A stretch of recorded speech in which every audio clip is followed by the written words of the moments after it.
Hello everyone, it's Friday night and it is time for the Weekender once more. We've got a bunch of news from across the industry as we get involved with the Vatican and Carnevale, visit the 1980s for Team Yankee and one of our Kickstarters, and also have a sneak peek at the previews for the new 3rd edition Bolt Action box set.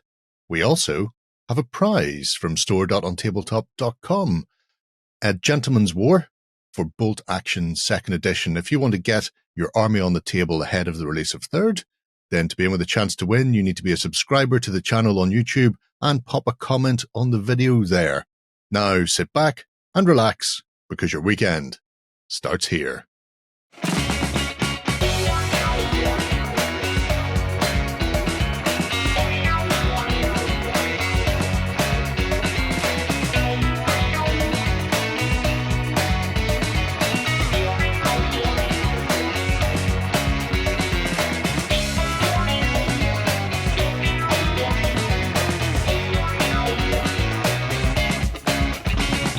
Hello everybody and welcome to the Weekender. I'm joined this week by Ben and Justin.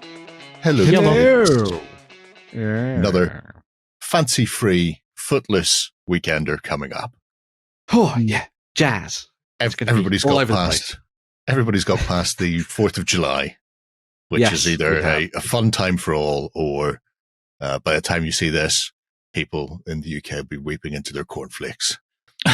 Yeah. As the Tories have another 5 years to destroy us. Make yourself feel better by looking at plastic toys and painting things. Yeah. Metal. Painting metal and building metal. yes. Okay. Yes, Better. yes. So much better. Reject reality, accept fantasy. Oh, you're talking about the miniatures? Yes. Well, that's a point I'm not even going to try to debate on a Weekender on a show about little toy soldiers. I would. Can only go one way. It's always great. Speaking of great things and fantasy, coming up in the not too distant future, there'll be a War Crew themed week for people to keep their eyes out. It will. Yes. A whole 7 days worth, a full week from Sunday to Saturday, which is how I run my weekends. So I'm only ever a weekend drinker. It's fine. But yeah, 7 days worth. See that face, folks? That's a lion face. There's nothing lying about that. That's 100% accurate. There is a whole Gavi bucket load of videos coming. I was joined in the studio by Killian and Hoppo to talk all things War Crew as Corvus Belli bring their fantasy warband game to the tabletop. So you two can bask in the fun of Lindworm, the world of madness that they have created. And we haven't even got into things like the tinge and staining yet. But yeah, that's all coming up in 2 weeks. It's mid-July. So if you're fantasy footless and fancy free, then you can join us for that. I told you it was jazz. I told you everything was jazz. But before we get there, we've got whole other Weekenders to get through. We're going to kick things off, as always, with the most important part, which is the Indie of the Week. And this week, we're going all Tom Hanks. We're going to make sweet dubbing to a football called Wilson. Well said.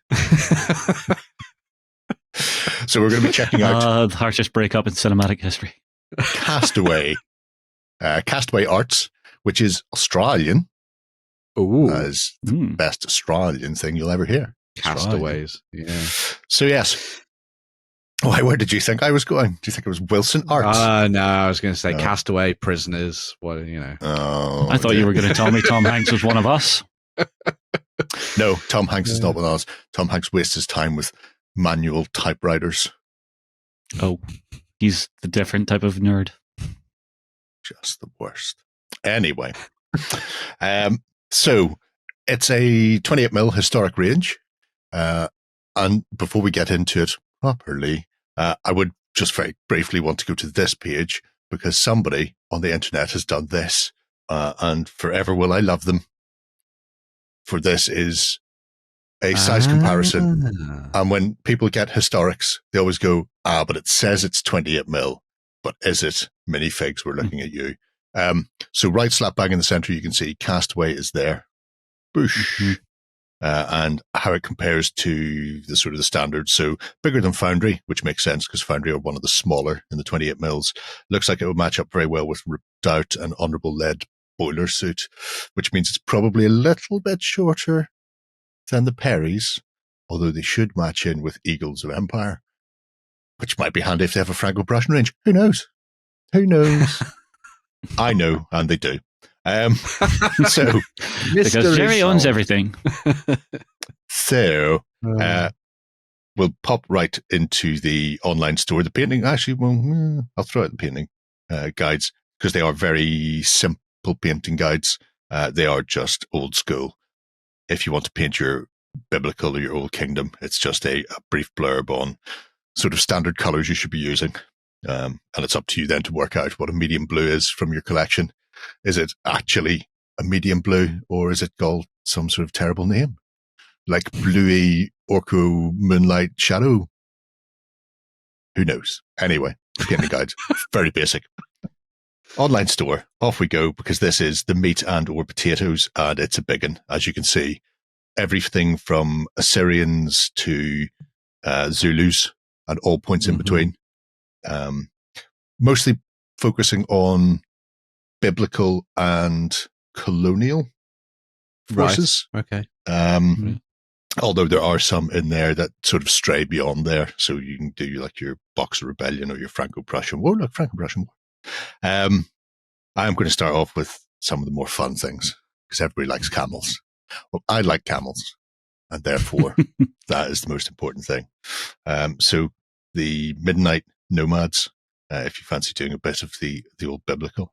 And biblical is one of those, I know Warren is dead keen on it, but Warren's dead keen on it because he wants to put 15-foot tall Nephilim giants in things, as opposed to just playing biblical wars, which are far more interesting. Who knows? Who knows why? But as you can see, there are substantial ranges of individual figures, so they're metal castings. You too can have, look, we had a David and Goliath last week. This one's a much smaller.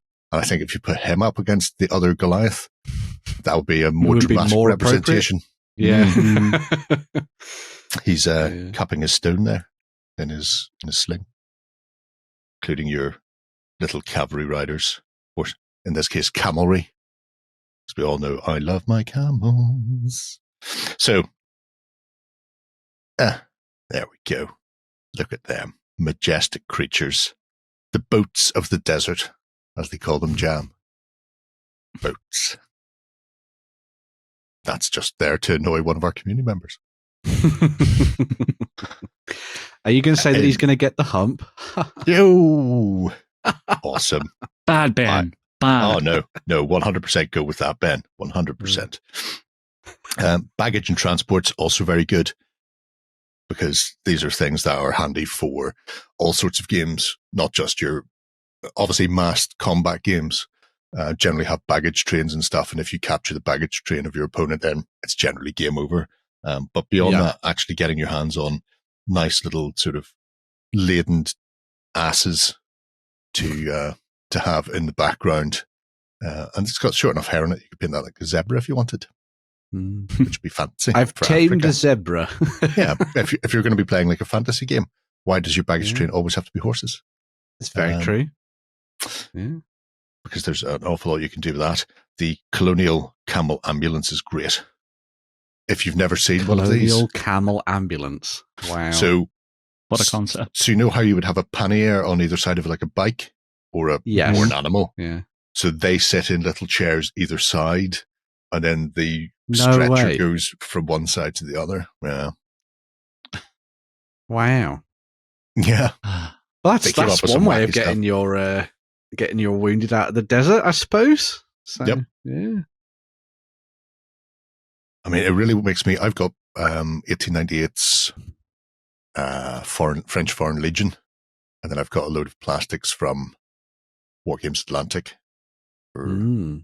Technically, they're Afghans, but I reckon with some weapon swaps, they could become Berbers in very, very short amount of time. So just adding in some camelry and other bits and pieces, I could do some quite nice scenarios for Blood and Steel, maybe, or something of its ilk. I was going to say, with so obviously Silver Bayonet's in Egypt at the moment, so that's a good option.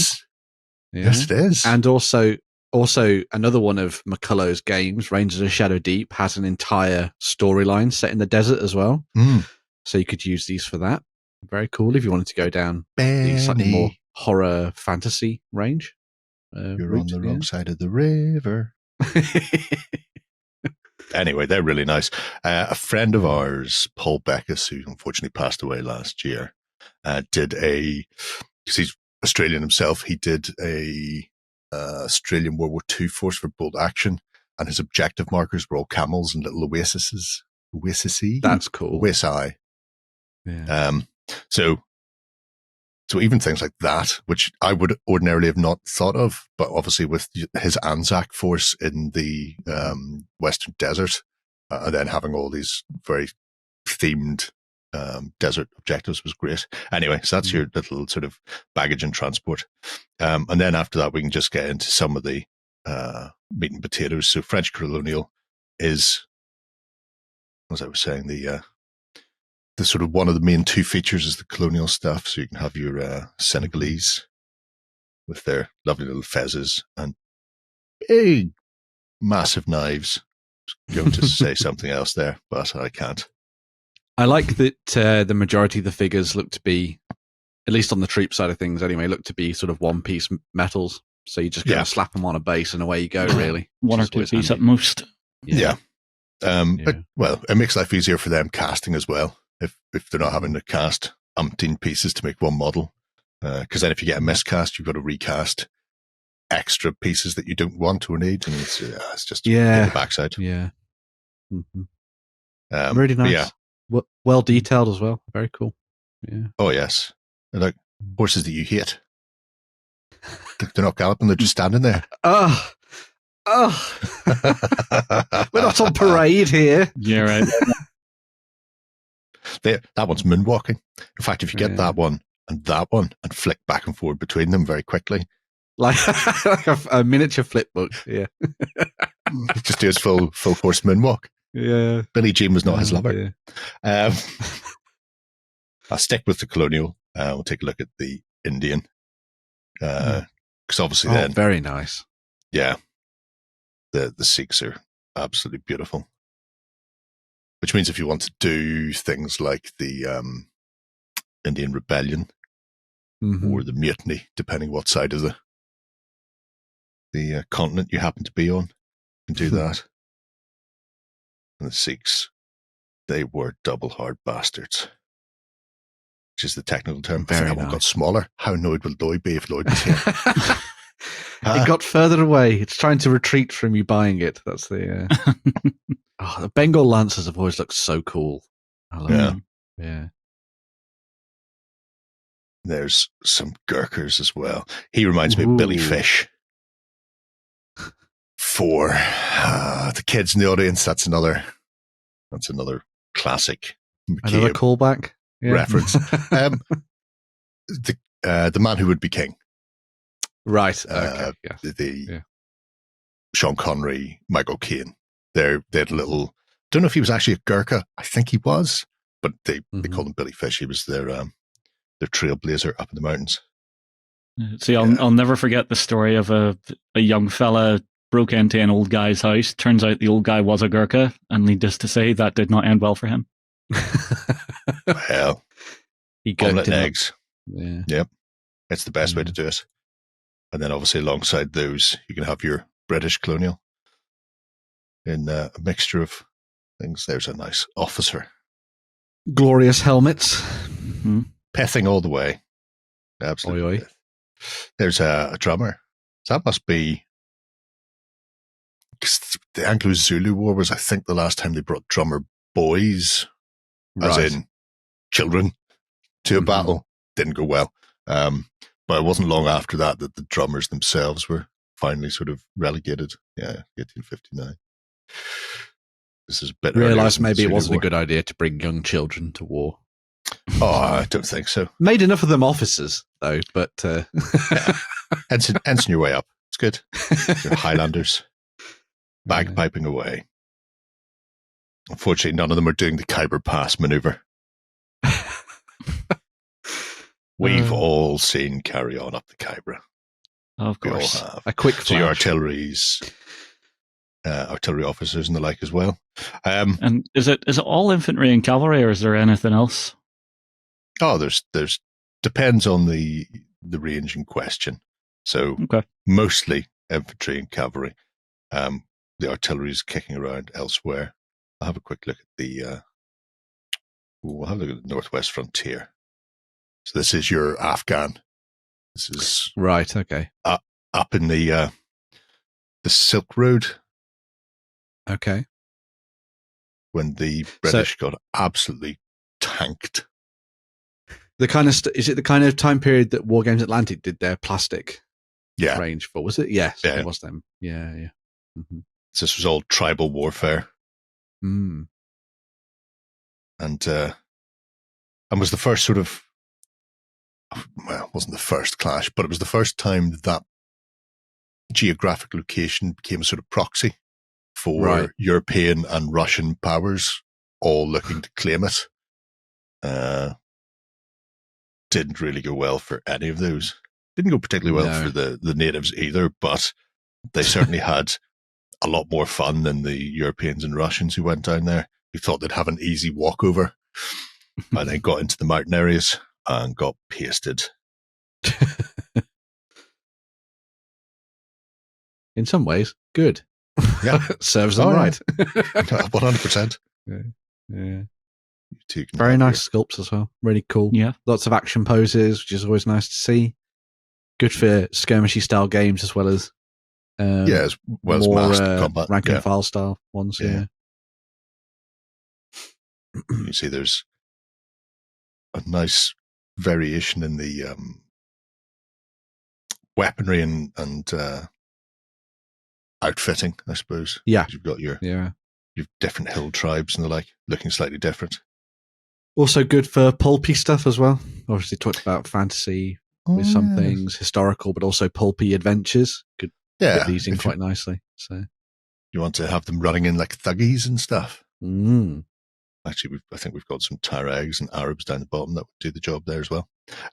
Gladiators, very small amount of gladiators, but you don't really need a huge amount of gladiators for gladiatorial combat games. Very true.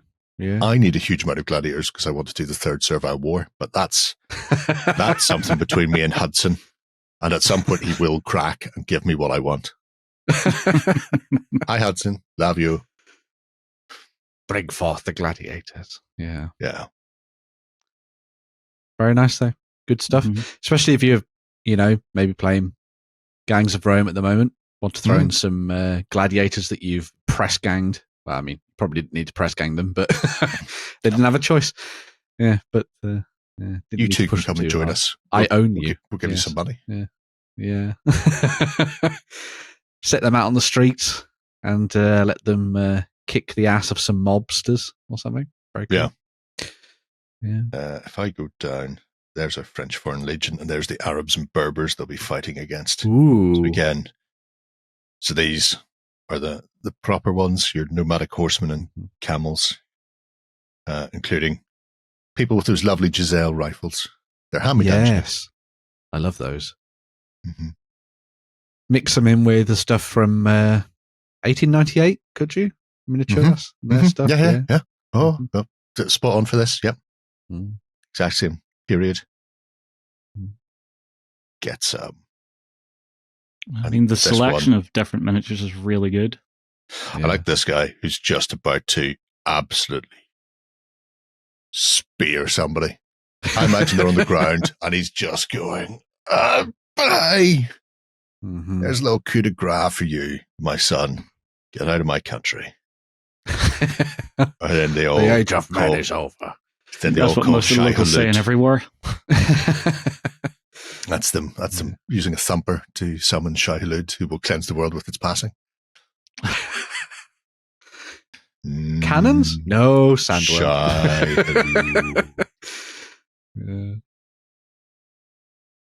Yeah, and your different tribal types as well are good. Mm-hmm. Nice little. Not too expensive either. I mean, obviously, it's all in Australian dollars. Australian dollars. But that makes it even cheaper, Ben. Cheaper than US until you dollars. factor in shipping. But other than that... yes, I suppose if you buy a lot of metal, it's going to be weighty. Yeah. Look at the sweet, sweet camels. That camel's getting up a bit of speed, Ben. Once it starts going and the knees are flapping everywhere, it's not stopping anytime soon. It's almost a canter. Careening through people. Yeah. Canter into a gallop, possibly. Where are we? We'll have a look at the Hebrews and Philistines. Because obviously this is several biblical armies in there. It's there. Mm-hmm. Obviously a nice little chariot, which the Israeli couldn't stop. Because as we learned from the Bible, they had iron chariots, and God could not cope with iron chariots. So God must be some sort of magnet. I mean, isn't it always that iron stops magic? Yeah, exactly. Could be that. You two can be stabbed up by Philistine infantry. The poses are good for ranking a lot of those up, which I think is good. Yeah. I mean, if you're going to be playing something like L'Art de la Guerre or Hail Caesar or that sort of thing. They actually do a Goliath. Oh, yeah. Look, he's a big one. Hello. He's got a wicked moustache. 47 millimeters tall. Very good.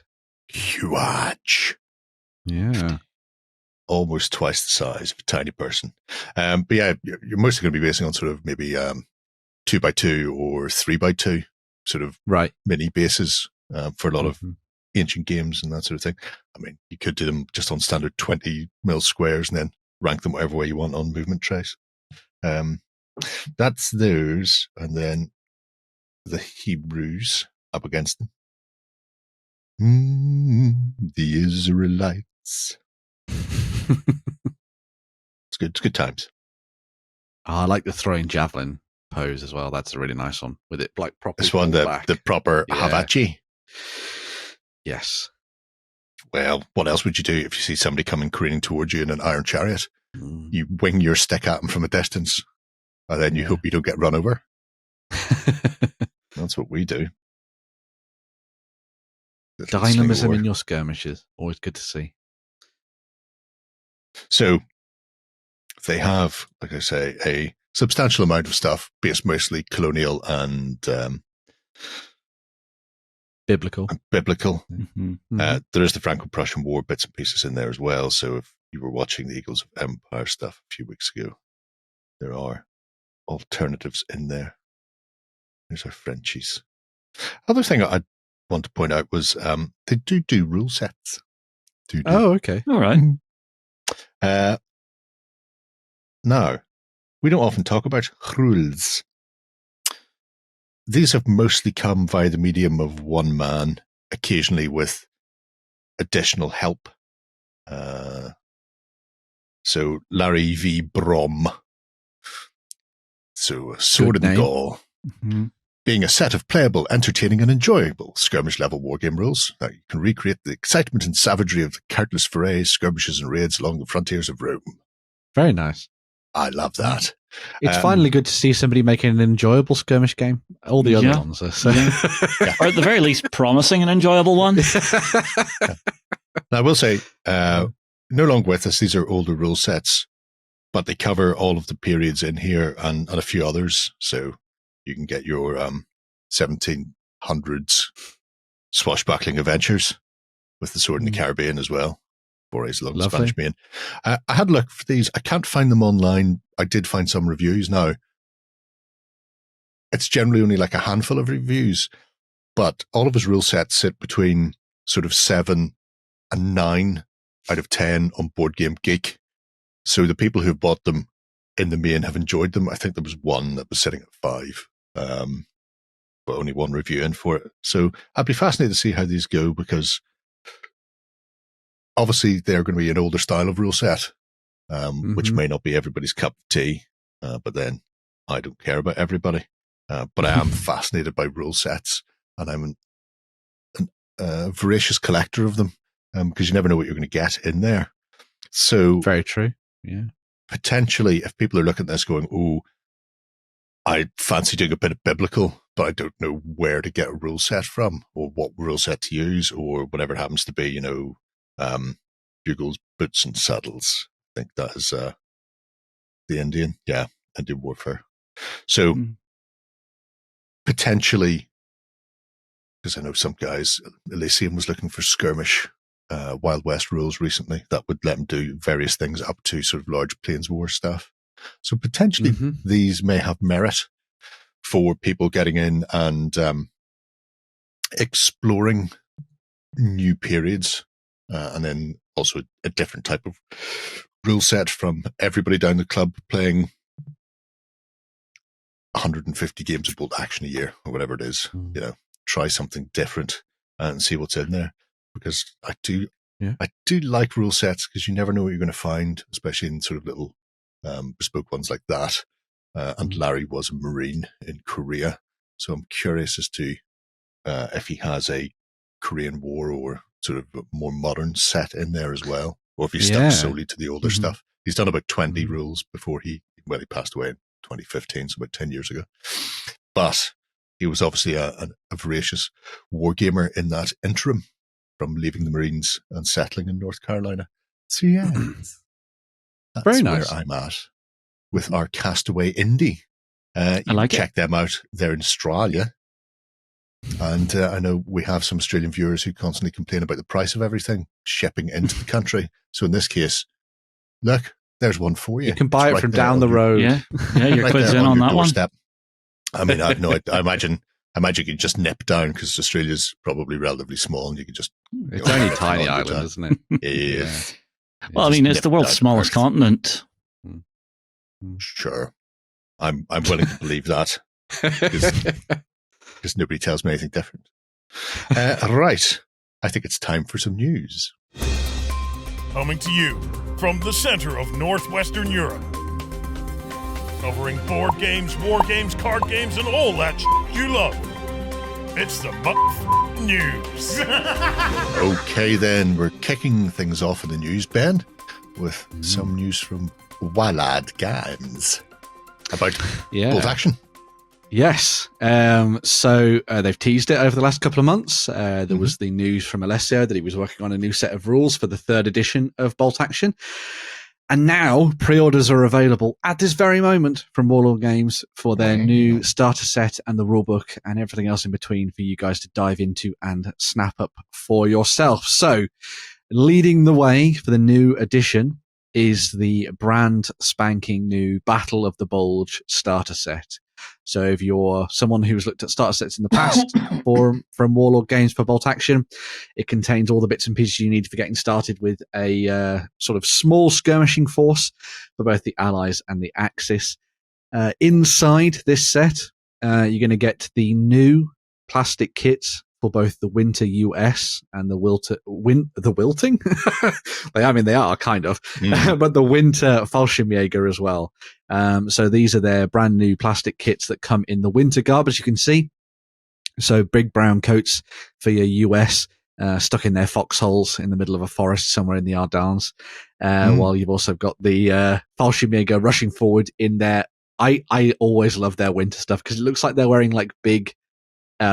Like mascot outfits, and they just need a little head. Someone just took the duvet off the bed and restitch it into a pair of leggings. Exactly, yeah. But they come with all the weapon options that you expect from these kits as well. So you've got your classic weapons for both the US and the Germans on these fronts, and there's enough bits and pieces in these kits to build a couple of squads alongside your HQ elements as well. So it's a nice set for you to get started with. Elephants.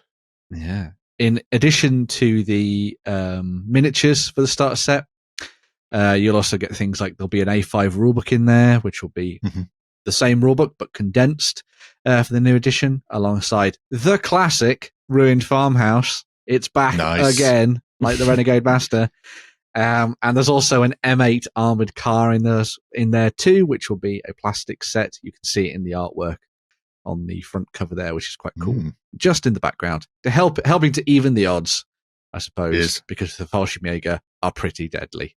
So if you're looking to set up some brutal skirmishes, sort of surrounding the Battle of the Bulge and that last kind of German offensive, or the big push anyway, then you've got some options there for you to get started, which I think is very nice. Really nice to see those new plastic kits. I think that's a great way to kick off a new edition. And I believe there's going to be lots more coming as well to help support both of those ranges. You can obviously get a lot of winter stuff already from Warlord in both metal and in their Warlord resin as well.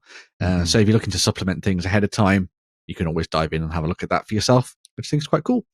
But yes, very nice artwork from Peter Dennis once again. Lovely jubbly. There's one thing that's mildly concerning in that piece of artwork, Jerry.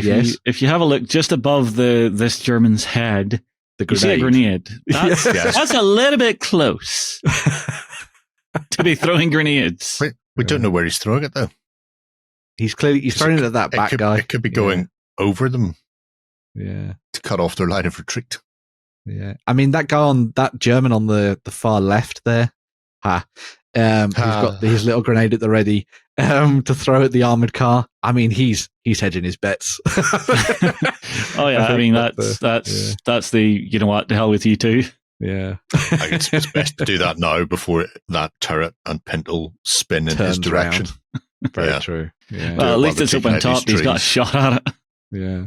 But if you've watched Band of Brothers, for example, and loads of other war films, and you like that kind of, that period of warfare around the Battle of the Bulge, this could be really fun for recreating that on the tabletop, which is quite nice. So, yeah, very good. I really liked the Battle of the Bulge offensive because they sat there in the Ardennes and they went, well, the Germans aren't going to attack through a forest. Exactly. No, they will. Yeah. They did it in 1940 through this exact same forest. They have form for attacking through this forest. Yeah. Why are we sitting here? You mumpies. Anyway. Yeah. Difference this time is they might have run out of meth. They've run out of petrol. The only way to get give them that. Charge. Yeah. As well as the Battle of the Bulge start set, they'll obviously be making the Bolt Action 3rd edition rulebook available as well. So if you already have a bunch of Bolt Action stuff, all you need to do is get your hands on that book. There will be most likely a pre-order model and all sorts of things tied into that as well. So make sure to keep an eye out for that. Yeah. The actual launch date for this is going to be the 26th of September. So not too long to wait. And obviously as the cold weather closes in, you'll be able to sit down and with your toasty heater running in the background, painting up lots of lovely miniatures and getting ready for some winter conflicts later on in the year as well. Lots of other stuff coming out at the same time too, so keep an eye out for that. If you're interested in what's happening with the new edition and all that kind of stuff, Alessio and I think the team at Warlord are going to be doing some stuff over the next couple of weeks and months talking about the new edition. Safe to say it's a revision and an update of the last edition rather than a wholesale change. So a lot of things that you've come to know and love for Bolt Action are still there. It's just sort of tweaking things, especially on the army building side of things.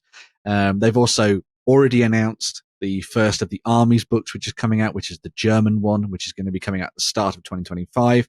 And that will be followed up by sort of quarterly releases for the armies alongside new plastic kits and everything else as well, which they've talked about in previous updates. So if you're looking to dive into Bolt Action, now seems like a pretty good time to do it. I can already hear the complaints that the Germans are getting their army book first again. I don't army even that need to look at everybody the internet. plays. Yeah, so. I don't even need to look at the internet to know that people are complaining. It's good though. It is good. Why can't the Japanese be first? Well, because they haven't touched the boats yet. Exactly. Yeah. Stay away from the boats. They're on the way to Pearl Harbor at this point. So. Very handy for this week's prize winner. Yes, exactly. Yeah, because we sit get there yourself with your a Gentleman's Western, War and away you go. Western Desert, and then if 3rd edition comes out and you get that and you go, oh, my army's not half as good as it used to be. Stick with 2nd, you'll have the rule book in that box. Exactly. Yeah. That's how you can send your lads in shorts into the winter of Europe and see how they fare. I'm sure it'll be fine. Badly. Would be my guess. Badly. Well, it depends who you send. If you send Canadians in shorts, they won't mind. Actually, that's very true. That's how you know. How you know. Yeah. Canadians are surprisingly fierce. Yes. It's December, it's frozen, and they're in shorts. Well, we know where those Commonwealth trips came from. Right. Deal with bears, man. Bears. Yeah, well, that is true. Yeah. That is very true. Right, moving away from the historic and into the what-ifs, Battlefront have announced upcoming plastics. They teased these at the start of the year for Team Yankee, and they finally got round to actually going, yep, we're not just doing those. We're doing some other bits and pieces as well. God bless their little cotton socks. So, new 15mm Team Yankee plastics for the Americans, which will give you both the mechanized infantry sprue and a US Marine Corps sprue. And they come with everything you need to run out your forces for Team Yankee. So as you can see, very handily, God bless you, Archon, very handily labeled all the sprues now. So you can see what's on them. So you're getting 2 laws, a saw, M16s aplenty, 2 grenade launchers in here, and then a couple of standard M16 rifle and a anti-tank pair.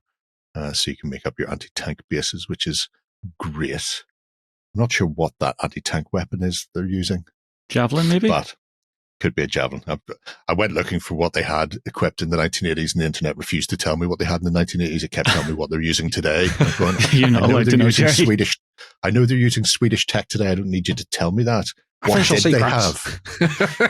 Anyway, the Marine Corps then are armed in a similar fashion.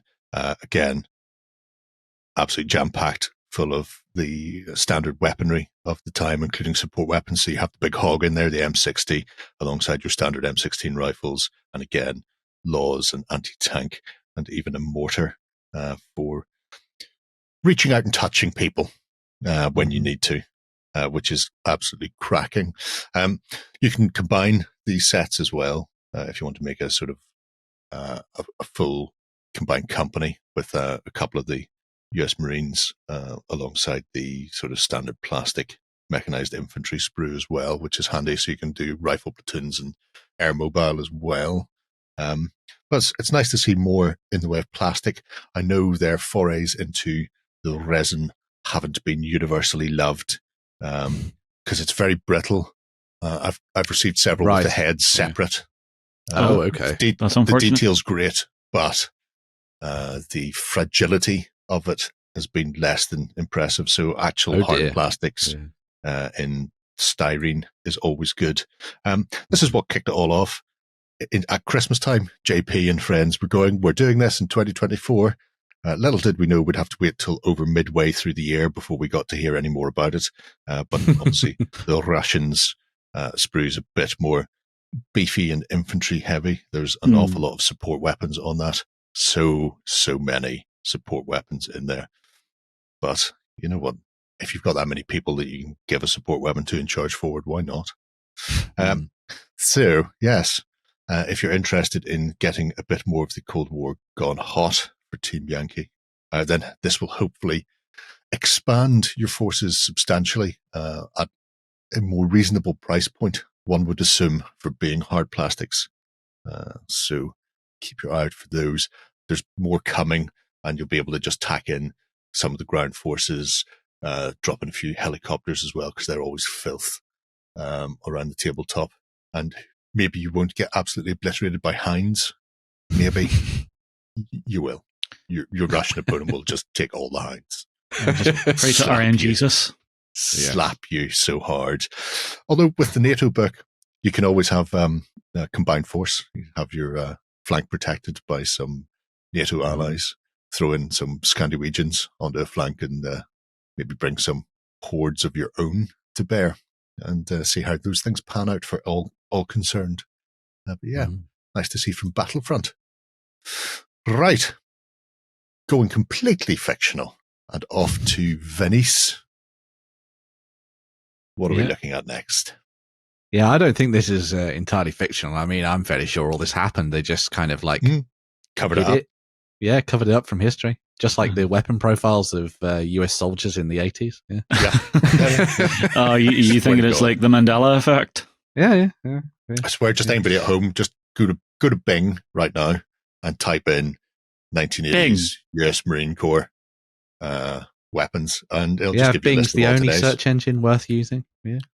Bing is the best way to Google things. Anyway, yes. Carnevale. Melting Justin's mind once again. We have some fun, awesome stuff coming to the world of Carnevale from the team at TT Combat. Leading the way is a new set for the Vatican. This is the Knights of Silence.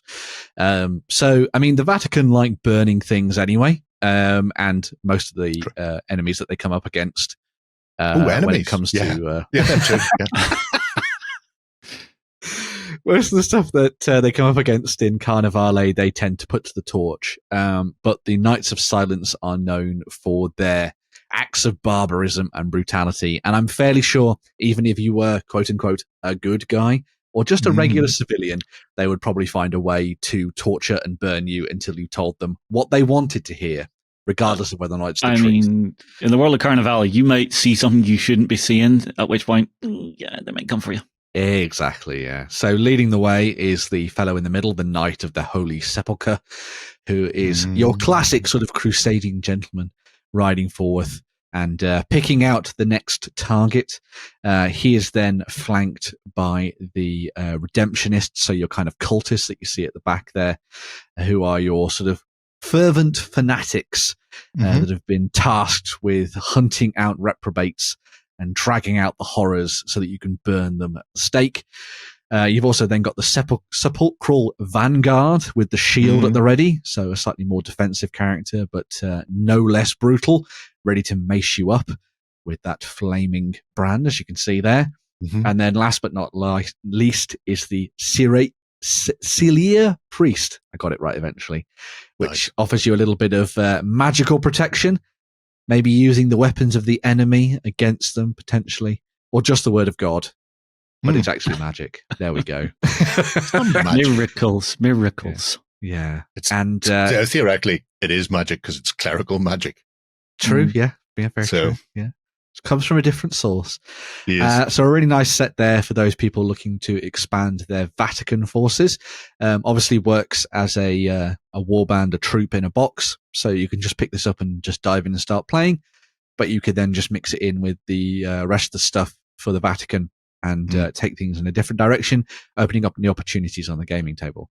One of the things they might be hunting through the streets of Venice and the canals is the Monstrous Strix, which is an addition for the Strigoi and the vampires of Carnevale. Classically, throughout the lifetime of Carnevale, the Vatican and the Strigoi have tended to be at loggerheads. I wonder why. But this is a vampire gone a little bit wrong, and maybe sort of giving itself over fully to the hunger. The Strigoi, I've got this wonderful Strix to unleash on the tabletop. Obviously, corded muscle aplenty. It will just rip you to pieces and tear you up and spit you out. But it also has, since it's a bat, a terrifying screech as well, so it can rupture your inside to make your ears bleed at the same time. Really, really awesome new big creature for Carnevale. I think it's probably one of the best they've done. I quite like a lot of the Rashar stuff, but I think this is just ace. Oh, that's It's got a really nice presence to it. It does, yeah. I really like also, this. Yes, it's an interesting callback to some of the terrain that they've recently been doing. So they did some wells and stuff that you could use to kind of like spawn Rashar and all sorts of different things out of. This kind of reminds me. In fact, I'm pretty sure it even is that piece, but it looks like it's been torn apart and ripped to pieces and stuff. So it tells a little bit of a story based on the stuff they've been doing. It's using it like a takeout window. Yes. Just reach down and grab a Rashar. Exactly. Nice snack, and then unleash it on the populace. But yeah, so a really nice new troop for use in Carnevale alongside a fantastic monstrous bat, a man bat, if you will, to unleash on the tabletop. Very nice indeed. Your Strix has no nose. How does it smell? bad. I mean, it's probably living in or around the sewer, so no nose is an advantage. That's very true. Yeah. Sweet to the beat. Right. What's up next, Justin? Yeah, so the next thing we have is actually something from Spectre. So what we're getting from these guys is a whole host of new miniatures, specifically focusing on some modern day bad guys. So our first one is some criminal element heavies. And so as you can see, they've got rifles, grenade launchers, big, heavy duty armor on the go. So these guys are basically your ultimate bank robbers. Rock in from a fast getaway car, everybody on the floor, shoot into the ceiling, ruin the antique plasterwork, and yeah. Any thoughts on where you would use these, man? The first thing I noticed when I saw these, I immediately thought, well, where's Batman? We need Batman now. Batman needs to stop these guys. Yes. Batman or John Wick. Or John Wick, yeah. I think this is great because we've seen them do like criminal stuff already for like smaller gangs and things like that, and stuff based on like Hollywood bank heists and stuff in the past. Yeah. But this is like a proper full-on elite force of criminals. Yeah, these are ex-military guys who have been hired in for a bit of murder. Yeah. They also, I think Spectre also pointed out that while Punisher in. Yeah, put the Punisher in, away you go. They pointed out that even though these have been kind of designed as the idea of them like running as part of like a drug cartel or like a big criminal enterprise, this could also just be the security forces of like a modern day nation. So if you were going to go slightly off the wall, maybe a little bit near future, you could always throw these in as well on that, especially with the balaclavas or ballistic masks and things like that. Yeah. So I suppose maybe, yeah. But they're really nice, and you get enough of a mixture of weapons in the set to really just play it out the way you want to. Yeah. I mean, you could actually grab some 7TV for this as well. And do like a John Wick style thing where these guys are coming in and going after him. Yeah. Do you remember there was a video game called Army of Two? Yes, I was going to mention them because they wore ballistic masks that had very unique designs on them. Like a design on the front of the mask, as you say, and you've suddenly got a really cool set of miniatures doing something like that. Paint one with a yellow smiley face, another with the American flag. Off you go. Yeah. No, it's a very cool idea. Next up, we have the Aftermath Kill Team. So this is... Snoopies! Yeah. Well, this is basically biochemical warfare has happened, and these guys are in the middle of whichever Eastern European city you want that's had a reactor blow up. Hunting down the last tin of tuna. It's all happened so far away. Whereas I'm looking at these going, that's the Metropolitan Police there. It is one of those things that the number of like nuclear incidents we've had around the world, you wouldn't really expect it, because we had one in the UK. There's been at least one in America. You've had Fukushima, and then obviously you've had Chernobyl. So you're right. It's not just in Eastern Europe, but for like video game styles and stuff. So like Stalker and things. That's the kind of vibe I get off these for playing on the tabletop. Yeah. I kind of like the idea of them being, quote unquote, the good guys who've been sent in to clean up the mess, as it were. And so you're having to play as the other side, trying to like evade them or escape and things as they're sort of like pushing through the buildings and stuff. Again, I mean, we kind of mentioned sort of pulpy Batman-y style stuff with the first set of miniatures. I think these would also work very nice for that. And one of the things that I know Spectre did, I think it was Halloween last year, is they really pushed it on kind of like the zombie side of things as well. So if you wanted to go down that route and have these guys trying to deal with a zombie outbreak or something in a science lab, these would be perfect. So, nobody wants to tear in their suit when they're dealing with some sort of zombie apocalypse. Then you have to finish them off yourself. Yep. As they back up, going, no, stay away from me. There's a book series I was listening to recently, Slow Burn, where it's not exactly zombies. It's more that people catch a virus that gives them a super high temperature, which burns out their brain. So they're only left with their lower functions. Okay. And our main hero is someone who was infected, but the temperature didn't go high enough. So even though, yes, he's infected, he still has his mind. And it's him trying to survive in like Dallas while everything is falling apart. Oh dear. There's actually one scene in it. Virus around. Yes. Somebody should have shot him. coughing on things. This is why you need these guys to find. Well, that's what I'm saying. There's a scene in the book where they find a pair of like military Humvees, and they're like, "Oh, we should just nick one of them. That's great." Walks up to it, and there's guys in biochem suits that just go, "Yeah, no, shoot you right now. I don't care if you're talking. You are infected. You are pale. You've lost your hair. You die." Yeah. Just the way they were right. Always listen to the government when they send soldiers to kill you. They have your best interests at heart. Yes. You must die for the greater greed. Yeah. All right. Next up, we have some QRF agents. So these are more like, I don't know how you would describe these. More like standard mercenary type guys, not in like full heavy armor. Mm-hmm. Yeah, they've got kind of like civvy gear on, which kind of allows them to sort of work behind the scenes and stuff, which is quite neat. And then the gas masks, obviously, as well. So it kind of could tie quite nicely with the Aftermath kill team we just saw as well. Well, I mean, it's either like ex-military mercenaries or preppers. I mean, that's basically what you've got there is, weekend warrior preppers who have just went, the world has ended. We're going out into the middle of the woods where I have made a small bunker for 5 people. Yes, I know there's 10 of us. Shut up. Draw straws. I think it's a really nice little kit as well, this one. Lots of nice weapon options, as they always do with the Spectre kits. And the details on these are always great. They are really good. Yeah. But what you actually use things like this for is really just limited by your imagination. Mm-hmm. Yeah. Especially since... For She-Ra. What? That's some imagination right there, Jerry. Pretty sweet. The Master of the Universe. All those muscles don't help you now, He-Man. See, here's something I would love to do in a fantasy world, is just have one person with an actual functional gun. You've seen the old Games Workshop wizard with a machine gun. Wizard with a machine gun. I have, yeah. I cast bullet. But no, a really cool. What's nice about these ones as well? I know that Spectre have been doing a lot of their STL files that then get printed as 3D as 3D printed in resin. These are from their actual resin range as well. So these ones don't necessarily, well, they probably do come off the 3D printers as well, but they're of a slightly higher quality, which I think is quite nice. So really good stuff there as well. On that front. All for that. Yeah. It's been absolutely spot on for the skirmish game. Tiger Blood? Tiger Blood. Yes. Yeah.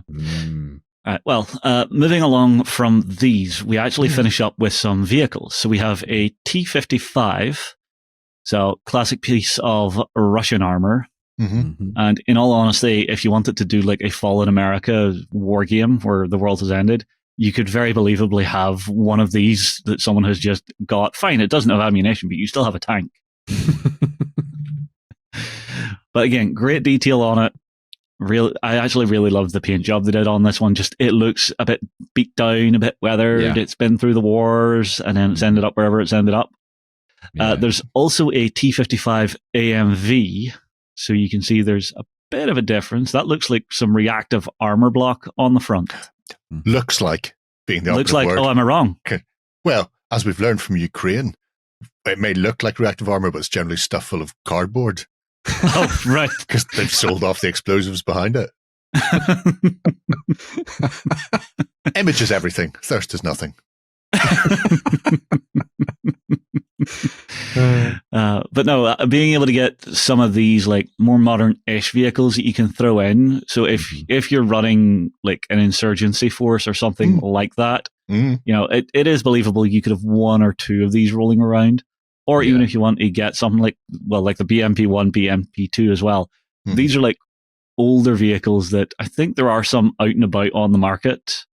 So it is believable that they could possibly potentially have them. Some of the farmers in Ukraine, they took back quite a few. And they're not getting taxed on those either if they sell them. So.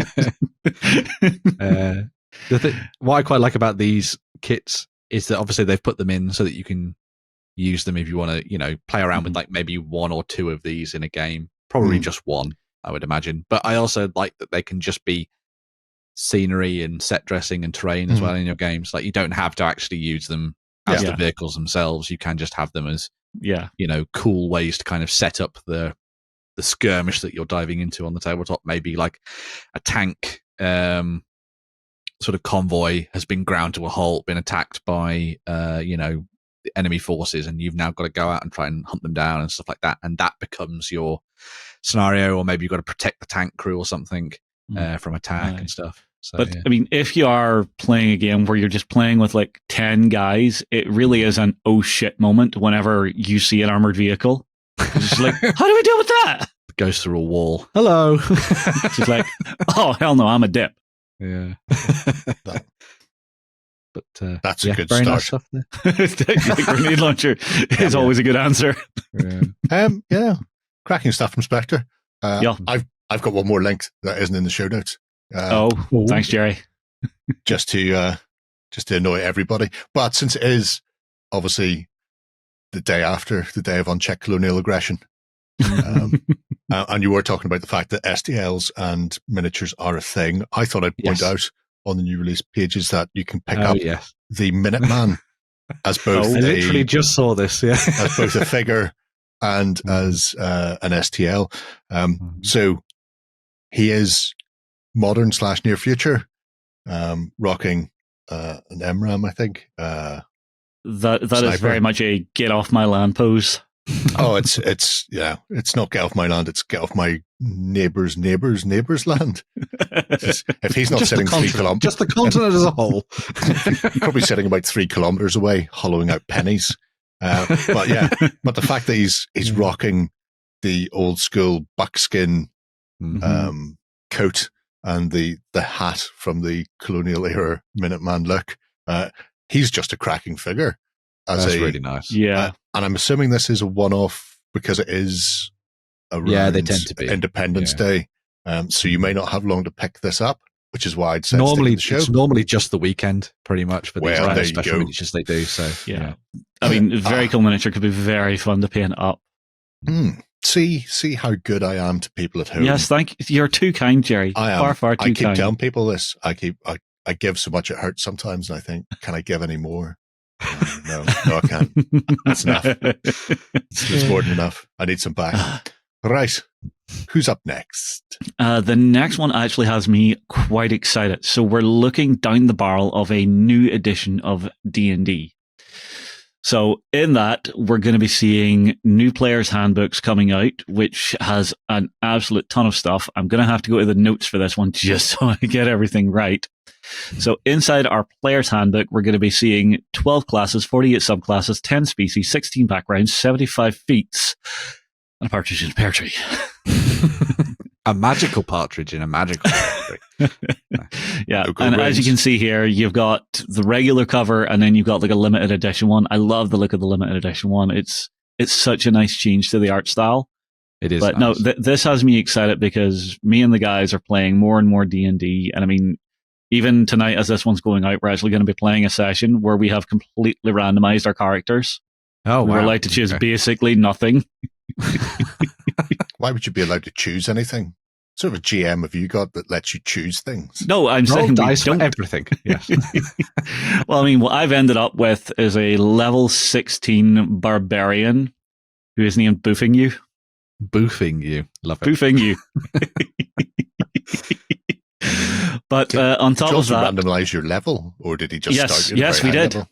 We did. Wow. We randomized level as well. So on the random number generator, it could have been between 9 and like 18. So I got lucky.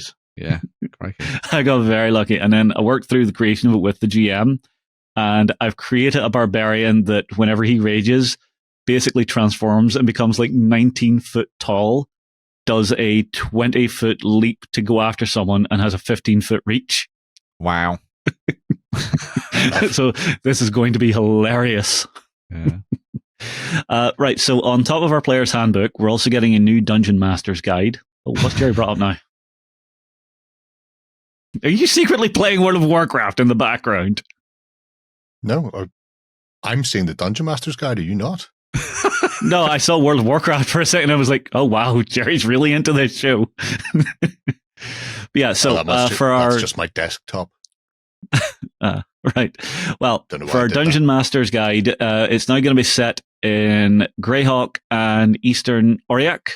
Mm-hmm. And there's also bonus rules to run strongholds, which will let you do some like downtime tasks Mm-hmm. So it's going a little bit Vox Machina, where you've got your own little castle, little fortress. Mm-hmm. You can just do stuff in there.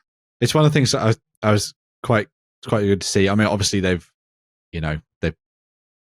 Greyhawk's not a new setting. Mm-hmm. Arguably, you could say where it all began, really. But it's nice to see them kind of focusing on that as where they want to kind of put things. Yeah. And it's good to see that Wizards of the Coast are catching up with like every other role-playing game company when it comes to adding in the downtime stuff to like really push that forward a little bit more and making use of things like the stronghold rules and stuff like that. I think it'll be a good bonus for people. Yeah. So again, it's one of those things that annoys me. Sometimes whenever we're playing through, going to traders and stuff and actually role playing with traders can get a little tedious sometimes. Fine, it's fun to do once in a while. Not every time I want to buy fresh rations. I don't want to go and see Bob the Baker. It's a shopping episode. That's down to your GM. I know. Yeah. Right. Tell them to be better.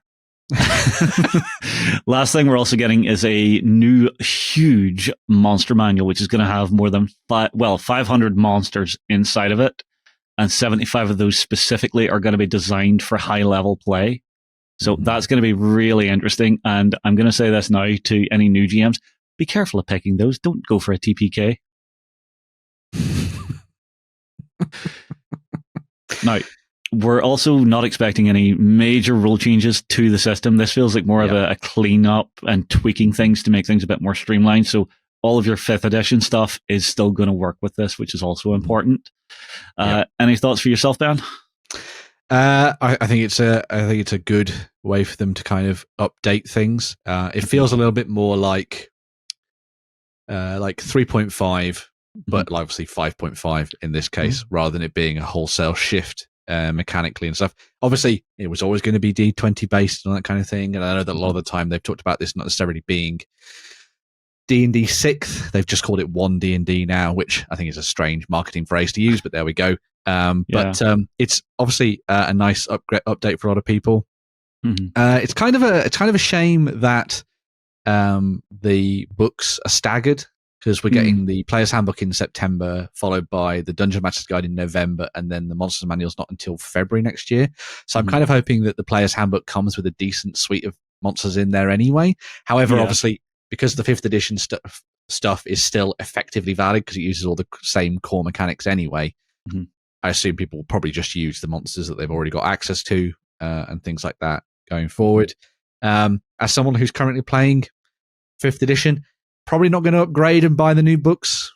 I'll probably just keep playing 5th for now with my group, obviously playing lots of other role-playing games as well.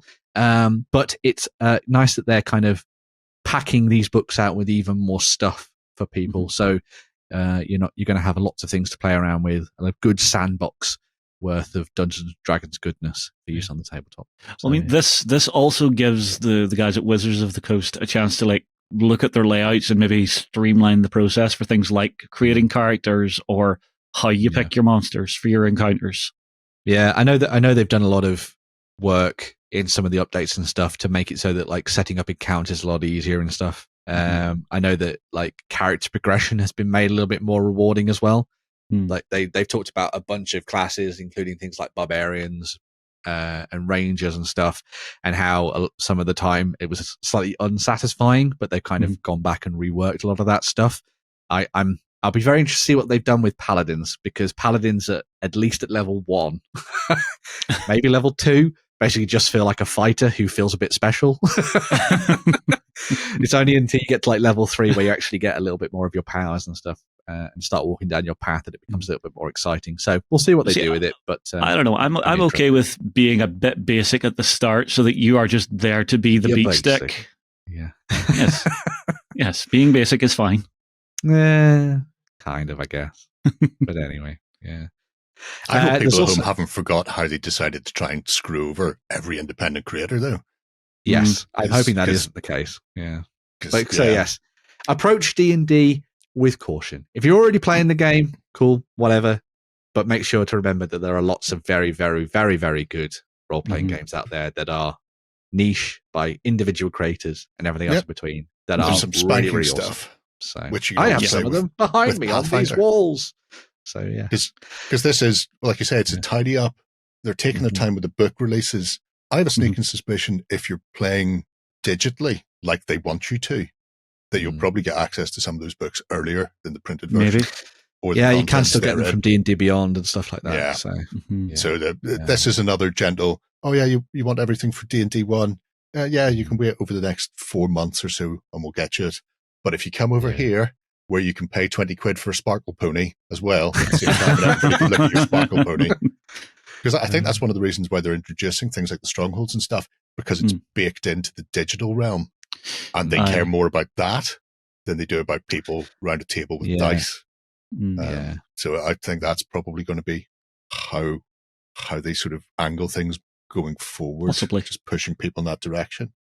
There's also an anthology coming as well as some classic adventures, which is interesting, I suppose, for the kids. Yeah, so this is Quests from the Infinite Staircase. Obviously, as you can see from the book cover, this is coming out in the 5th edition kind of livery, but it will be available, obviously, and works perfectly fine with 1D&D and all the future stuff.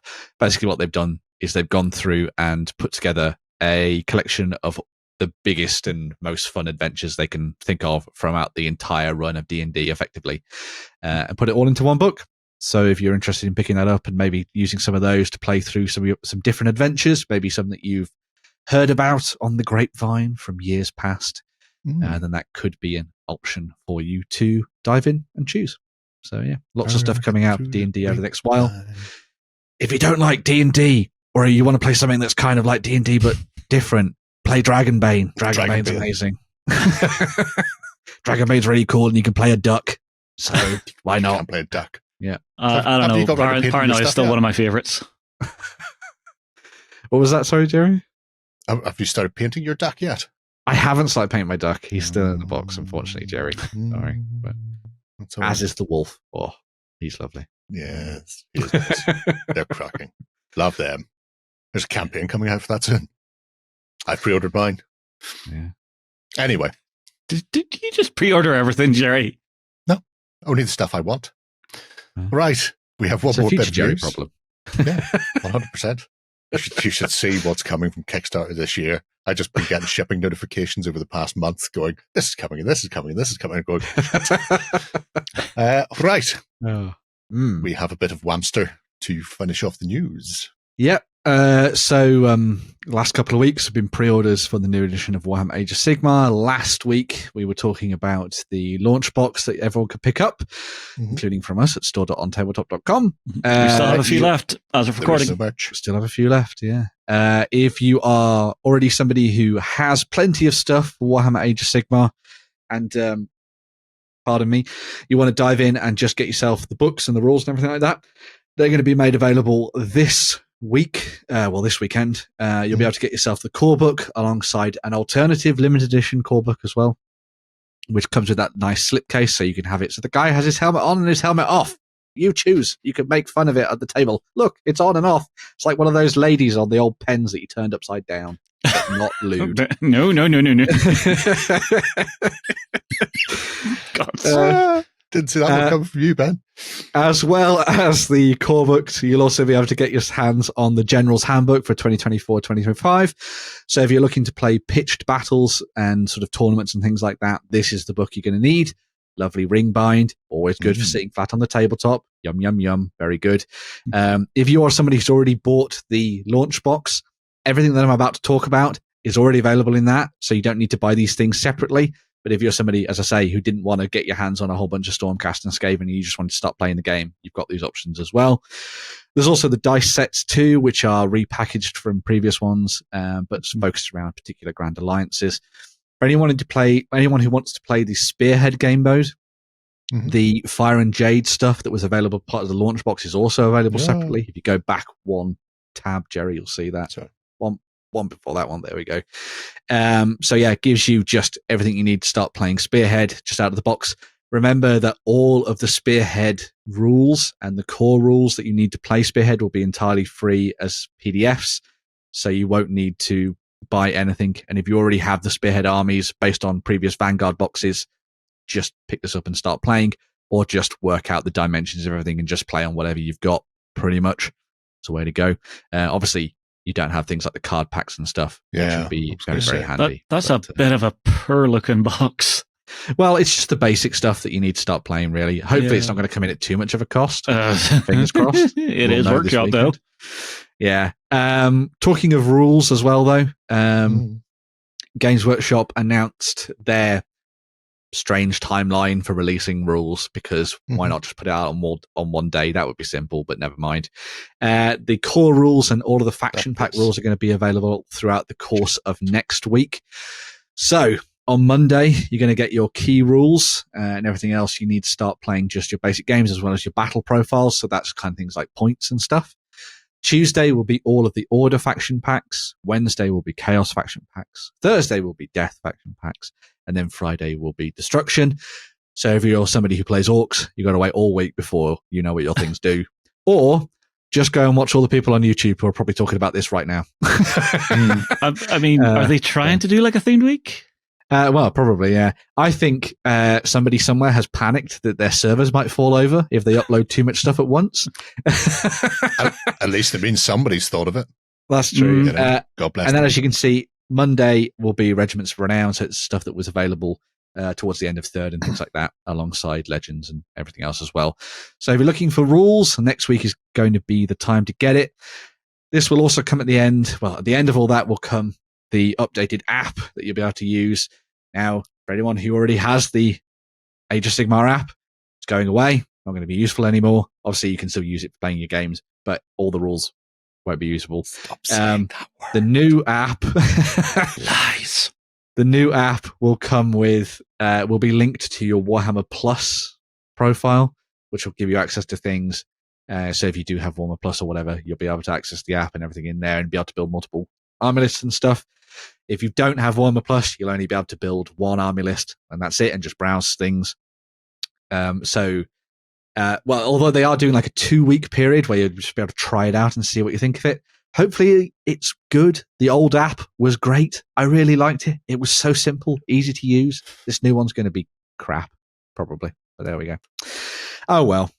Games Workshop. Don't know what they're doing. I feel like a nice season D. You keep saying that word.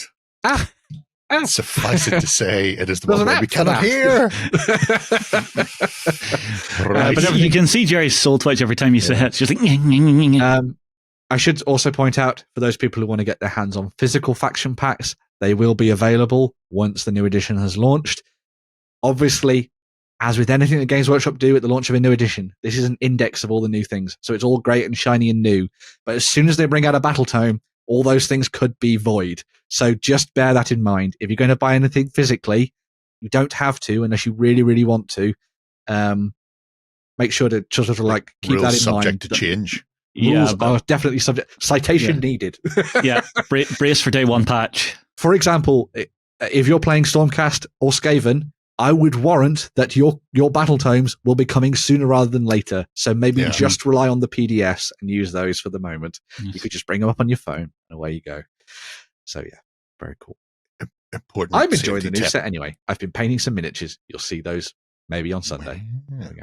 So, yeah. Time will tell. Right. That's enough news for now. I think we'll take a swish and come back and check out some 3D printing.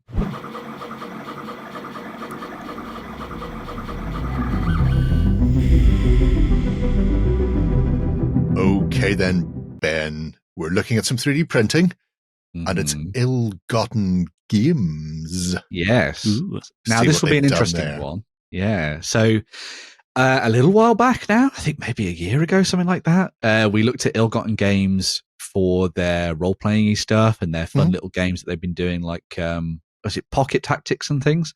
Yeah. And we did them as an indie and had a look at what they were up to, and we've talked about them in news as well. But as I was wandering around the internet and delving deep into my mini factory, avoiding just looking at tribes because there's too many tribes now, I thought I'd go and have a look at just what Ill-Gotten Games were up to. And they actually have been working on a few 3D printable options as STL files for you to use across their games, both role-playing games and also their tabletop games, and also just stuff for you to throw into your collection and use as and when you want, regardless of their rule sets. So there's a really nice little selection of stuff for you to go and have a look at from them over on my mini factory. I really liked the 9 world stuff, of some of which you can see at the top, which is kind of like their Viking stuff. I think that's really great, especially if you're going to dive into something slightly more fantasy based. You can see more of their stuff here from their web store, of course, which I think is quite nice. It's really cool, kind of like alternative stuff for use in your games. I think this is really nice if you're looking at like Saga Age of Magic, or if you're going to be going down like Battle Ravens route, and well, not Battle Ravens, Raven Feast. There's too many ravens as well. Going down the Raven Feast route as well, and you want to build up some fun mythological armies for that. Obviously, Dvergar, really nice. Yeah, cool. How nice are they? Now we know why you were here. Fire Jotnar. God, I love things that are big and things that are really small. I know. I know this is going to be a little boring. Being held upside down and shook. Considered which end to eat first. Exactly. Yep. Exactly. But I know it's a little boring, but I also like the fact that they've got the forest bundles as well. Mm-hmm. Yeah. Again, just for filling out tables, having 3D printable trees, great idea. Yeah, I think it's one of the big benefits of 3D printing is the fact that you could churn out terrain at a rate of knots, and with a judicious amount of paint and weathering powders and all that kind of thing, you can make them look really, really nice very, very quickly. I think it's particularly nice for kind of fantasy realm stuff because they can be weird and wonderful and big and chunky and as you can see like this, so like fun, almost cartoony style trees rather than kind of like realistic ones, which I think I'm just looking at them and all I can think is Quar. Yeah, they would be very good for Quar. Yeah. I think that really tall one seems like one that maybe someone should have gifted us to put in like in London somewhere. But see, I wonder, is that one sectioned out? Sectioned out. Okay, you can see it there. There's gap there, gap here, and then topper. So 1, 2, 3 plus topper. It almost looks like a tree helmet at the top as well. It does. It looks like a part of the Prussian military. Yeah. In many senses of the word. Hoi hoi. Oh god, they've weaponized the forests. Oh wait, no, that's just a trebuchet. Yeah. But yeah, obviously really good for your role-playing games and everything like that, which is nice to see. And then there's a good mix of them in there as well. And you've got the Northern Forest one, and you've also got the Evergreen one, so you've got a great mix of stuff. I also love the 9 World starter bundle for your Viking village if you want to do one. Yeah, it's really cool stuff. Never mind. Look at that. Let's go full Ryla. Yeah, if you're playing Stargrave and their newest supplement, no, not necessarily the newest one, that's Dead or Alive, isn't it? But the one before that, where it was kind of going to like strange new worlds and exploring topsy-turvy alien planets. This is perfect for that kind of thing. I mean, even if you want to do some glow effects in this and make it like a Necron Tomb World. Yeah. Do that. Obviously, there's, was it Jefferson Powers as part of or Jesus John as part of our community who liked playing with blocks and making them weird? Maybe this is the train for you. Jesus John, yes. he did a demon army that was all monoliths and shapes. Weird non-Euclidean monsters. Yeah. Ooh, they do a modular castle set. They do. They've got really. Sorry, I'm looking through on another screen here. Justin's doing some shopping. He's doing a Lloyd. So tempting, so very tempting. As this is what in life. Yeah. But a lot more of their stuff, especially as you can see here as well, is for their Mirror Walkers RPG. So this is one of the role-playing games that they do and they have in their collection. So you can go and pick up some fun, funky, weird models for use in that game, which uses their Crux universal role-playing engine, but obviously puts it in a different slant. If anyone's wants an idea of what that is all about, the blurb is: you take on the role of champion summoned from the endless multiverse to battle for the life of a mirror goddess trapped in a perilous dimension, which just sounds like the plot of a 70s sci-fi film, and you can be a slug snail man. Yes. That's weirdness. I imagine for you, my queen. You imagine like a big spiel of "I am the mightiest champion of all my people," and a book comes down and just goes, yeah. Like Dollman, the 1980s classic. He's the toughest cop on his planet, except on Earth, he's only 8 inches tall. Have you not seen Dollman? No. Jerry, the sights that you have beheld would probably drive us to insanity. MTV and your drugs. Really nice models taken from all sorts of different walks of life, which I think is really nice. And I think these could kind of actually be very cool models to use in P-Works game. The name Altar of the Dead Gods. Altar of the Dead Gods. Yes. Yeah. Oh, I mean, there's your Templars. Yeah. Really kick ass and take names. I don't know if you did some conversions to these. What's the one that you played a while back where it was the ruined world with the mutant feudal people? Oh, the Doomed. The Doomed. Yes. Yeah. Do some conversions and these would fit into the Doomed really, really well. They would. They would be very good for that. Yeah. But it's a decent mix of different stuff. I mean, there's Crux there. Yeah. The Mirror Walkers version. They have all sorts of different kits, collections, and everything else in between. Lots of stuff for classic role-playing games, as well as as well as their own games, as we've been talking about. They also do really nice terrain kits, so you can see like the Walhalla stuff as well is really cool, and your big beasties and everything else in between. So, if you're setting up displays, or if you're trying to build a physical set for your next role-playing game or something like that, these are really, really nice. And they've done a lot of work to try and create fun modular packs and stuff as well. And then obviously you got your bits and pieces for Pocket Tactics. Open faster by Mini Factory, you son of a gun. There you go. Cue Doom music. Yes, exactly. You just need a Doomslayer to come and kick some ass and take some names. But yeah. Oh, I'm pretty sure there's plenty of them around. I mean, that or just get the little character from Animal Crossing with a shotgun. Yes, I have seen that. I have seen that meme. I have seen that myself. Yeah. Yes, we got. Oh, they're excellent. Yeah, Yes. so these are the terrain kits they do. They're really nice. Oh, I'm not even looking at terrain kits. I'm at the Sanguine Vampires and the Temporary Cosmo Knights. Oh, yes. Cosmo Knights. Yes. And with this tiny little bucket droid. Come on, my Mini Factory, don't make me catch you. There we go.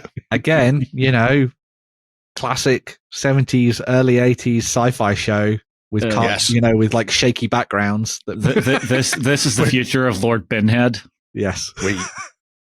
We have looked into the future and found it looks very similar to some Ivanhoe adventure TV show that we did in 1968. We still have the costumes. Stick some tubing on that and get him out on set. He's great. I mean, the pistol is a little bit Han Solo. Yeah. Yeah. Let's bullpup with stuff stuck to it. I love the cape on his. I mean, because that just screams Ulysses. Yeah. It's one step away from Ulysses, but with a cape. Oh man, that's an old callback. You know that the action scenes take place in a quarry because they always took place in a quarry. Yes. So why we not made a quarry terrain for the studio? We should do that. Yes. Just slate grey everywhere. Sanguine Court vampires. Interesting. Yeah. You two get really absolutely fun butchered on a spaceship somewhere. Properly pulpy, very fun, unique, different from everything else that exists out there, which is always nice to see. I'm not even going to bring up the mouse pukas because they are amazing. No. But yeah. But deep down we can all think of it. Yeah. That just reminds me of the back of the old painting guide. Yes. Yeah. You know the one I'm talking about, where there's a dreadnought punching through a wall. Yeah. And orcs and I think there's even Steelers kicking in there with some Marines. The fact it's all leveler. Yeah. That set particularly there would be perfect if you like to do like a 2D board, like a vertical board. We've always talked about it. Yeah. This could be a shout for it. We will never do it. But we'll keep talking about it. It's because Lloyd will have to do something for it, and he's got to do Rome first. Yeah, he's got to do that. It's going to take him a while to get that out of the way. We bought it back, and then doesn't he still have his samurais as well? Yep. No, because all the samurai are done. He got entirely painted armies. Two armies fully painted for samurai. He has no excuses. No excuse for that. Yeah. There's Mirror Walkers as well. If you want to pick up an actual copy that you don't have to print out yourself. Yeah, so they've got all their stuff over on their website as well, so you can go and check it out for yourself. And it looks interesting from the artwork. Yeah. They do some really fun stuff. It's probably worth going back and checking out our Indie of the Week about it as well. So you think of their role-playing games and and Crux as a system, and then come back and maybe have a look at this as well. Yeah, so, I see a race of stealth technomancer. Yep. The worst kind. A technomancer. There's some spanking stuff in there and some odd, it just goes on and bits on. and pieces. Space whale. Space whale. Let's hope that space whale's going to the same place that all those ships just went to. In the Bale and Skull show.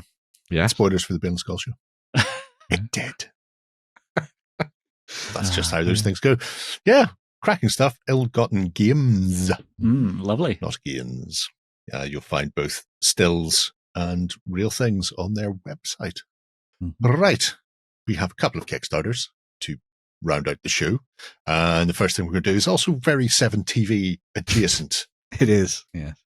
Oh my God. Is it ever? For people who fancy adding a bit of a motor to your tabletop. And I often say cars and the like are great to throw in, not just as cover, but also as dressing for streets, although sometimes they will get winged at the head of your bots. And this time around, we have vehicles of the 80s. So these are 28 and I believe 15 mil. And there's a host yeah, they do scale well. Yeah. Yeah. There's a host of both physical models available and also the STLs and prints are available as well from core models. This is a jump back to the 80s from them as they expand the range of vehicles. As you can see there, the lovely Ferrari. It's very, I mean, he's gone yellow. Obviously, white would be a great way to go if you're going to go full Miami Vice feels. I had a remote control version of that, or really version of that as a kid, yeah. Except in white. But anyway, cars of the 80s. There are a whole slew of these that are great for playing your 7TV or Walking Dead games, or also if you want to play any sort of modern sort of game, you can as well. Everybody's favorite, Robin Reliant, the most comfortable car to crash in, as voted for by Jeremy Clarkson.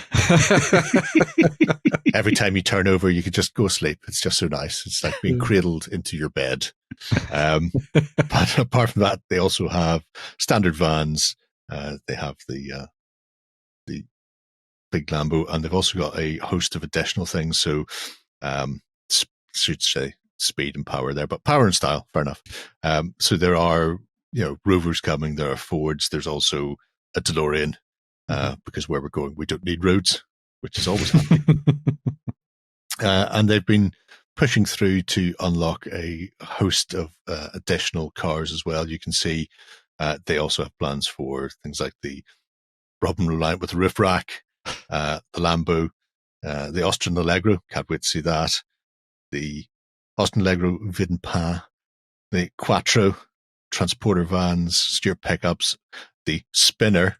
So Blade Runner fans, there is a stretch goal for a Spinner in there as well as the likes of the other supercars and your Fiestas also. I think these are absolutely cracker, not just for sticking down on the tabletop. Could you imagine playing your Team Yankee games and getting some of the 15 mil versions of these? That would be so good. Yeah. Going through the middle of town with your Soviets who are looking at a Robin Reliant with envious eyes. I mean, such a good car. You could do it so that two of your mates are battling it out and you're just do some stats for these and you're just trying to get the hell out. Yeah. And again, you can also play things like racing games with them as well. So you can pick them up as the stock car and then graft stuff onto them for playing Gaslands at various scales, or trying to think what Max game is called. I keep calling it Traveller something, but it's not. Anyway, if you fancy doing a bit of a race game, in a more wacky races style thing, you can do that. Because these are absolutely spanking gorgeous. And we don't see enough standard vehicles. Because anybody who's ever looked for them for different scales will know you end up either paying through the nose for resins. And I think the last company that I got my stuff from is no longer exempt. So you can't get it anymore. Or you have to go looking for toys or model railway stuff that comes close, at which point you really pay through the nose for them. So just being able to get some stuff for the tabletop is cracking. Ooh, very nice. It was one of the things they said. Cool. about the project is that there's obviously lots of companies out there that do the prestige cars, the funky ones, and a lot of things like that. They wanted to kind of create a collection of stuff that you could just throw into games that was all your bog standard cars, like your bangers and everything else. A Fiesta. It's very British, which I like. So yeah. Anybody who ever sees Ken's YouTube channel, the Yorkshire Gamer, know that it starts off with a Sweeney-like montage and a couple of cars being pulled in stop motion up the road. But yeah, I think more of these, please. Oh my God, it's the stretch Hummer limo. Nice. That is, I've seen that kicking out and about, and it's a terrible, terrible beast of a thing. There's probably a hen party inside. Yeah, or hanging out the top. Yeah. Well, that's interesting. I hadn't realized that there was a helicopter coming as well. It's a bit Blue Thunder-esque. But yeah, so if you're after a bunch of cars to drop onto your tabletop, whether it's for The Walking Dead or 7TV, or if you just want to do some scrap heap challenge bagger racing, there's an absolute bucket load in here that you can put together. And this time next year, they'll be millionaires. I like to point out, they have parked outside the Slaughtered Lamb, which is American Werewolf in London, the pub that they walk into at the start, where everybody's just looking at them funny. Just imagining Del Boy and Rodney in a horror movie. I think that'd be amazing. Only Fools and Horses, The Walking Dead edition. Or The Walking Dead. I mean, why would you not? Exactly. If you're going to be picking it up, you can pick it up in a variety of flavors, obviously the physical and the STL pledges, and they're relatively cheap to buy into. So if you're after all of the STLs, 30 quid. Hey, it's not a big ask. I spent that last night on a carryout. So, and that carryout's gone now. And as you saw from earlier as well, they're all hollowed out as well. So you can just drop on. They're very good for printing. You're not gonna be worried too much about how much resin you're pumping into it. Yes. Or if anything's not cured in the middle or something like that. Yeah. You end up with exploding cars later on, which is hilarious in and of itself. Interactive terrain. Who knows when they will explode? If you do fancy that, you've only got this weekend to grab those. So 3 days left on it, but it is funded. So it is. Hop on over and check out Vehicles of the 80s. Definitely a good shout. All right. Marching into Hell, which presumably means, Ben, it's a journey to Moscow. Yeah. Oh dear, so many mistakes. But yes, 3D Breed Miniatures are back with more for their March to Hell range. This time, they've stepped away from World War II, which has been their sort of domain for quite a while.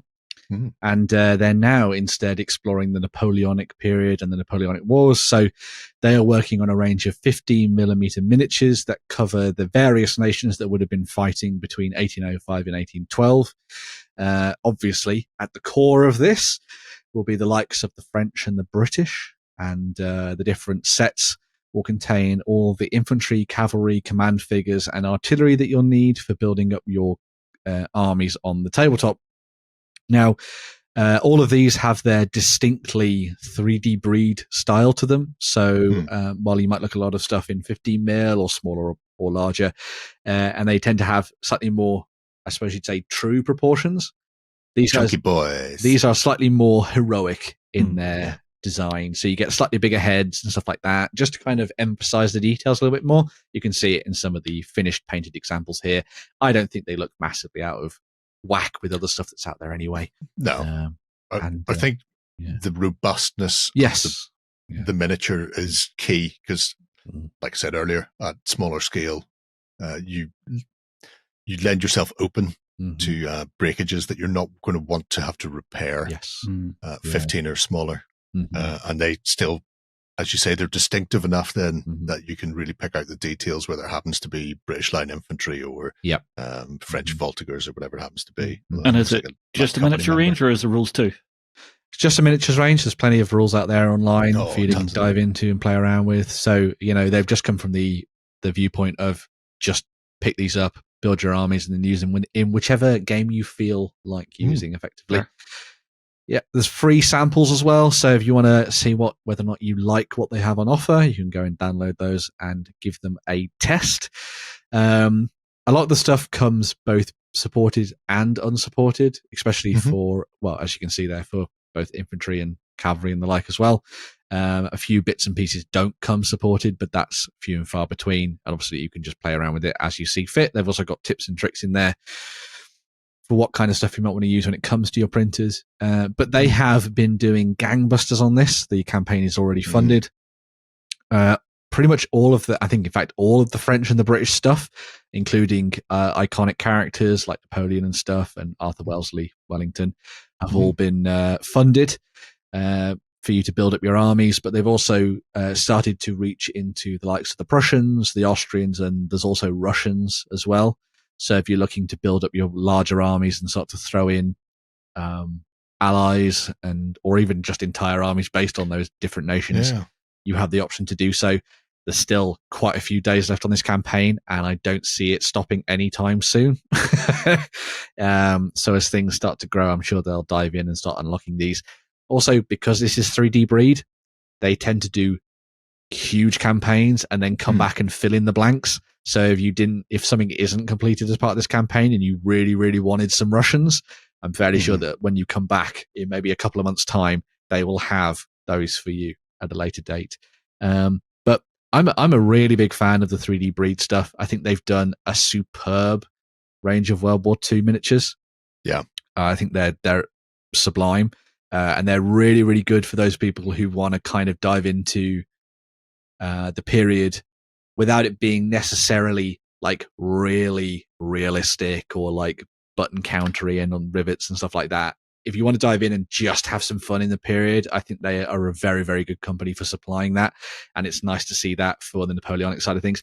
In saying that, the detail and things like the uniforms and stuff are pretty top notch. Yeah, so I don't think they're shirking on the detail, to be brutally honest, especially for these ones. But yeah, I mean, those line infantry look great. Lovely tashes as well. Yeah, so. Beautiful tashes. Big mutton chops too. Yeah, they're cracking. Very nice selection of British, and then Frenchies. Don't get to see the Frenchies up close and personal. I will say as well, there. The details on things like the banners and the flags and stuff is printed on, so you're not going to have to worry about like seen that in the stuff. So seen that in the Vido. So you just have to remember to get your red, white, and blue colours the right way around. And away you go. Can't be flying the Union Jack upside down or anything. So no, that's true. Yeah. Which is but how will you know if they're in distress? Everything's at half mast. I just didn't glue the flag on. These things are sent to try you. 23 days left on the march to hell, the Napoleonic Wars from 3D Breed. So, as Ben says, if you fancy it, you've got bags of time to get in there and grab it. I should also say, whilst the first campaign was STL files and physical miniatures, this one is just STL files. So it's all just digital. Although you will find people online who will do these for you physically if you require. So, sweet to the beat. Right. I think that wraps us up for another Friday night. Yeah. Well done, us. That means we can relax. Don't have to do anything else over the rest of the weekend. It'll be amazing. Oh, no, hang on. We have Sunday. Yes, we do. Right. Well, we should be back on Sunday for the XLBS over on OnTableTop.com. You can join us there if you're a cultist, and if you're not, you can join us for a 30-day trial. Poke around, kick the tires, see what you can find in there. There's some amazing jerry cans by this handsome bloke with long hair. If anyone can, he can. Right. Otherwise, we'll see you next Friday for more of the same. Until then, have a great week of gaming.